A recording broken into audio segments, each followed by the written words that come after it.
boiled pigeon peas, grind coarsely, fresh coconut, green chili and ginger. Add little oil in a bowl. Mustard, cumin, onion pieces, coconut masala, saute. Adding boiled sweet potato pieces, little turmeric, stir.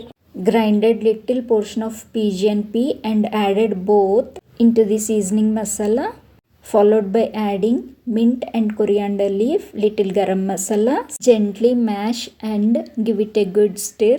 Make into round balls, grinding all the ingredients shown in the text form. While grinding, little water can be used at low flame in paniyaram patra, in each cavity filled with little oil and batter and the prepared ball and covered with the batter. Sprinkled oil on the top. Cooked at low flame.